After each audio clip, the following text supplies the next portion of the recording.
Nós,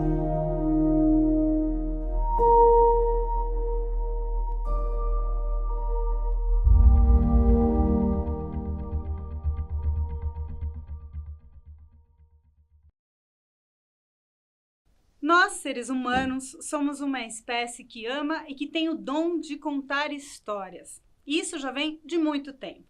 A maioria dos linguistas acredita que a origem das histórias data de mais de 500 mil de anos. Bom, eu tenho o privilégio de ser uma captadora de grandes histórias e de logo em seguida espalhar oralmente ou em textos. E pensando bem, posso dizer que tudo que aprendi foi, boa parte, ouvindo. Foi ouvindo os relatos, as histórias, as conversas, os sonhos, as lutas, os ideais de pessoas que consegui entender que existe muita gente boa neste mundo e que muitas delas, discretamente, estão ali, silenciosamente, vivendo o próprio dia a dia, cheias de propósito, fazendo grandes revoluções. Neste exato momento, estamos de frente a um dos maiores desafios da humanidade que nos foi imposto por nós mesmos, o desafio de permanecer vivos aqui, neste incrível planeta, integrando a fina camada da vida. Gosto de falar assim com superlativos, intensificando as palavras, e justamente porque a fala é o tipo de comunicação que vai de encontro direto às nossas emoções, que a escolhi como a minha principal ferramenta de trabalho, além da escrita. O meu trabalho como jornalista me apresentou um dos maiores paradoxos da minha vida. Quanto mais o realizo, quanto mais escuto histórias e quanto mais tenho a chance de vivenciar o poder da natureza, mais me deparo com a emergência da crise climática, com os abismos que ela cria e criará. A beleza que encontro através do jornalismo é diretamente proporcional aos grandes problemas que ele me evidencia. Às vezes penso que falar sobre o nosso planeta, ao mesmo tempo em que tudo está por um triz, seja um salto lógico. Como posso contar as narrativas tão poderosas que encontro e vivo, sabendo que temos uma urgência? Os corais estão em risco muito grande, o oceano, os continentes estão sufocados por plástico, as florestas tropicais estão sendo engolidas pelo fogo, pelo descaso, pelo desmatamento, e ainda assim há pessoas que seguem trabalhando pela conservação da natureza. Gosto de fazer parte desse time, dos que lutam pela conservação, e a minha forma de me inserir é, como eu disse, espalhando histórias que possam inspirar. Como podemos fazer para ter ouvidos e para ser a voz desse nosso planeta? Como podemos comunicar sobre as emergências de maneira efetiva e afetiva? Já percebemos que falar sobre crise climática a partir de um tom mais alarmista, invocando desespero e aumentando a nossa ansiedade, não tem sido o suficiente para a criação de uma consciência coletiva sobre esse tema. Por isso, passei a entender que a maneira como falamos sobre isso faz toda a diferença. O modo como falamos, as narrativas que contamos e a forma como as ouvimos e recebemos são determinantes para a criação de uma comunicação efetiva sobre graves problemas. E quando falamos sobre esse mundo que está em constante transformação e que ainda pode ser e permanecer maravilhoso, estamos falando, na verdade, diretamente com a emoção das pessoas. E é sobre isso que eu vim conversar com vocês hoje. Olha, eu já ouvi e já contei muita história. Por meio de reportagens, entrevistas, produções, pude ouvir as vozes do nosso planeta das mais diferentes formas. E essa minha vocação de escutadora, perguntadora e repórter começou há um tempo. Quando eu tinha 19 anos, comecei a trabalhar em uma rádio e lá, como produtora, recebia relatos de grandes navegadores que cruzavam o oceano, aventureiros que davam volta ao mundo, que atravessavam os polos. Ouvia mulheres e homens que refaziam grandes rotas e desafios humanos frente à natureza. E depois eu pegava tudo isso, que chegava na redação das formas mais doidas que vocês possam imaginar, e as transformava em breves narrativas de 1 minuto. Eu precisava trazer toda a emoção que estava naquela voz e que contava o que estava sendo vivido naquele momento da gravação. E assim, eu conseguia transportar os ouvintes para as mais incríveis aventuras. Em apenas 1 minuto, aquelas pessoas que nos ouviam participavam da jornada de um navegador que enfrentava ondas de 3 metros durante a noite, ou se transportavam e sentiam a dificuldade de escalar as maiores montanhas. As gravações que eu recebia eram tão marcantes que eu consigo falar sobre elas mesmo tendo já se passado mais de 20 anos. Consigo me lembrar de detalhes dessas aventuras que eu ouvia porque eu senti, me emocionei e aprendi coisas através delas. E colocá-las no ar permitia que outras pessoas sonhassem e imaginassem um mundo através das experiências de uma outra pessoa. E esse sonho coletivo só era possível porque por trás daqueles episódios curtinhos havia uma linguagem muito poderosa, uma comunicação amorosa sobre o planeta em que vivemos, e isso é verdadeiramente capaz de nos conectar a ele. Uma comunicação que era capaz de dizer sobre a potência da nossa vida nesse mundo, como parte dessa natureza. Ter acesso a algo tão poderoso como poder sonhar através dessas aventuras fez tanto sentido para mim que passei a desejar minhas próprias experiências. Então passei a contar, usando a minha própria voz, narrativas sobre a natureza e sobre quem trabalha por ela. Descobri histórias fantásticas e vi por que ainda podemos e devemos continuar trabalhando e lutando por nossa vida nele. Olhar e perceber como contar histórias de perspectivas diferentes é algo que sempre me encantou. E assim, aos 24 anos, eu fui viver em um barco. Lá fui produtora, repórter e marinheira. Percorri naquele veleiro toda a costa brasileira, do Oiapoque ao Chuí, entrando em todas as barras de rio e contando sobre a cultura oceânica do Brasil.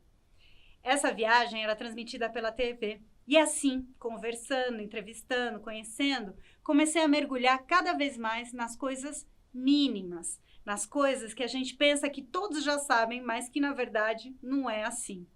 Vivendo a bordo, descobri para que servem as dunas, descobri que o coral é um animal e que o Brasil tem um porto de sal que fica em alto mar. Descobri que temos a maior extensão de manguezais do mundo e que ficam na Amazônia, que o rio Oiapoque existe assim como o arroio Chuí. Vi que na ilha de Itamaracá existe um guardião do Forte Orange para cuidar voluntariamente daquele patrimônio. E também que existem as reentrâncias maranhenses, onde numa das ilhas todo dia um senhor sobe mais de 300 metros de escada para acender a luz do farol. Que o delta do Parnaíba, no Piauí, se assemelha a uma mão com a desembocadura de vários rios. Só de falar disso já consigo ver todas essas coisas novamente. E talvez muitos de vocês estejam também imaginando ou viajando com isso. Lembrando talvez de algum lugar fantástico do Brasil que conhece e que deve ser preservado. Bonito isso, né? Estamos aqui juntos, relembrando, imaginando e nos emocionando, criando conexões que estão acontecendo neste momento. Esse é o poder da comunicação. E a emoção é a fresta que eu encontrei nela, na comunicação, do porquê devemos nos preocupar com tudo aquilo que garante a nossa permanência na Terra.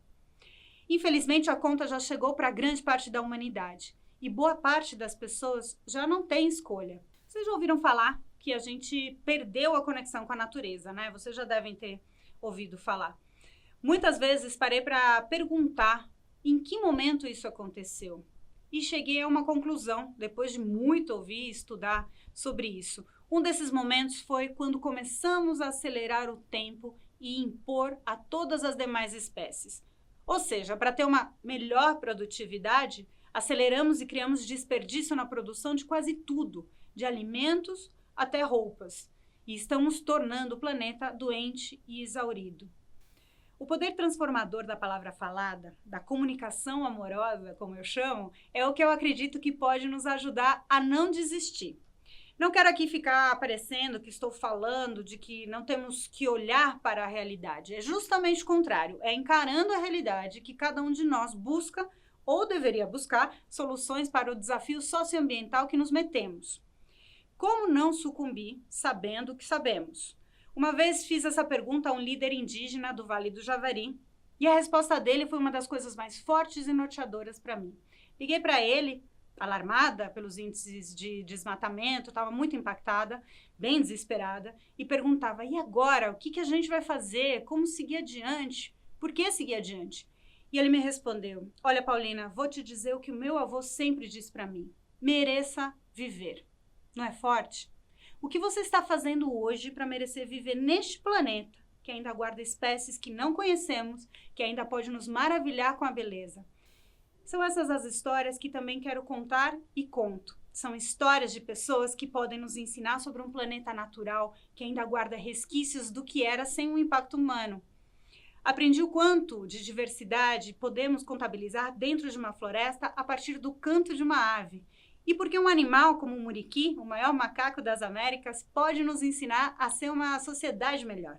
Aqui um parênteses. Os muriquis são primatas que se abraçam, se cuidam, vivem numa sociedade paz e amor, igualitária, demais. Aprendi com outras mulheres na conservação que a resiliência é algo importante e que a grande inspiração vem do exemplo. E ao ouvir histórias como essas de pessoas que seguem trabalhando pela conservação da maior biodiversidade do planeta, apesar de tudo que está acontecendo, entendemos o porquê é importante que a beleza do mundo seja preservada e por que devemos nos comportar como uma espécie que quer deixar seus descendentes, como me disseram duas outras pesquisadoras. Elas, assim como eu, e imagino que vocês também, queremos continuar sonhando com um planeta que ainda tenha antas, araras, muriquis, baleias, florestas, manguezais, grandes dunas, ar limpo, água, fruta no pé, onça, para hoje e para amanhã. Gosto de ouvir e de dar voz a pessoas que possam nos resgatar, nos trazer de volta a como éramos.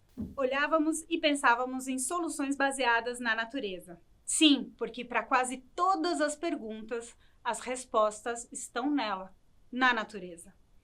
Perceberam como até agora eu contei muitas histórias? Foram elas, essas histórias sobre o nosso planeta extraordinário que pulsa a vida e guarda ainda tantos segredos que me lembram a todo tempo da importância de cuidarmos dele.